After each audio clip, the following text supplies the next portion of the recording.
Ahead of what is expected to be a close general election race, the Wall Street Journal is painting a picture of where the 2024 contest stands as of now. Reporters for the paper spoke with voters in 3 counties that have backed the presidential winner in each of the past 4 elections.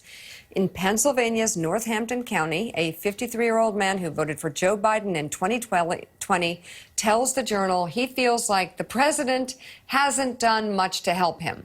He says he'd consider voting for a moderate Republican in 2024, but if it's between Biden and Trump, he'd likely vote for Biden again because Trump's, quote, authoritarian tendencies worry him.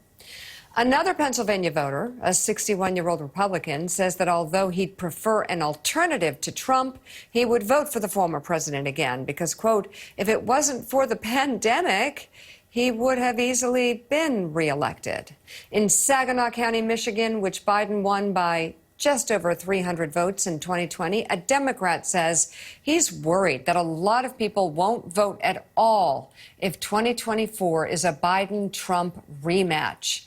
And in New Hampshire's Hillsborough County, a 70-year-old Trump 2020 voter says that she would write in a candidate rather than vote for the former president again, because although she's, quote, agrees with a lot of his policies, it's just too much. Joining us now, one of the authors of that piece, White House reporter for the Wall Street Journal, Ken Thomas. Also with us, co-founder and CEO of All In Together, Lauren Leader. Hey, Lauren, it's Adrienne. About how 5 ways that women can remain powerful going into 2024. I'm wondering if you could sort of shed light on how women are feeling about the abortion issue. Do they feel like it's something that's still motivating them? It's been a couple of years since the Supreme Court overturned Roe v. Wade.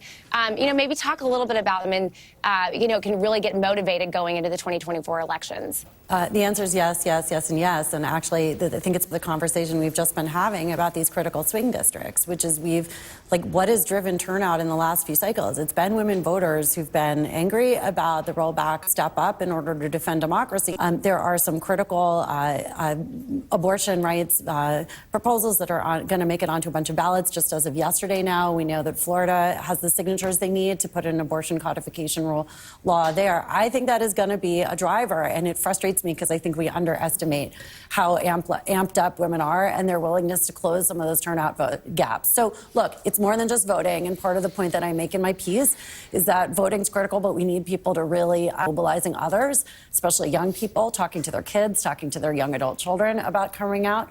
And that's hugely important. And we especially in this cycle, and we've talked about this so much on the show, we need people focusing on those state level elections. So 44 states have state legislature elections.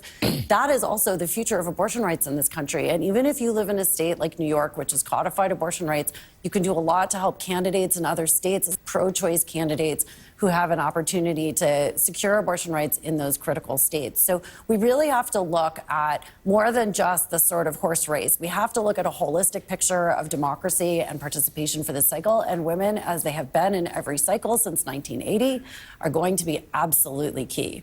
Lauren, based on what you just said, is it not really a good strategy for the Biden people, or Trump for that matter, to deal with the issues more than the personalities? Because if people are not being excited by the candidates, is it not, as your column talks about the women's issue, is it not something to excite the base of women, saying that abortion rights, we're still dealing with states that have different laws on that, or dealing with blacks with affirmative action and diversity. We had the picket line here yesterday on Bill Ackerman around DEI, and to deal with Latinos around issues of immigration. Is it not the issues that may make the difference in this campaign or not? Absolutely. And I think that's true for congressional races around the country as much as it is for the presidential race. And I've been talking to a lot of Democrats that are running in purple districts around the country. My message to them consistently is, just as we saw in the Kentucky governor's race, this has to be less about party ID, less about these sort of traditional ideas of blue and red, and much more about the specific issues that are at stake. That is what Americans are resonating with. And by the way, we have huge numbers of don't identify with either party. They think of themselves as independent. independence. And we really have to shift the way we campaign, I think, in this cycle, to be less about just this like vote blue no matter who, which has been a line of the Democrats in the last couple of cycles. Not going to work. It's got to be about what's at stake, about the importance of the congressional majority for Democrats in securing basic civil rights, and in ensuring that these state legislatures are actually democratic, representing their constituents. All right, White House reporter for the Wall Street Journal, Ken Thomas, thank you so much, and CEO and co-founder of All In Together, Lauren Leader, thank you as well.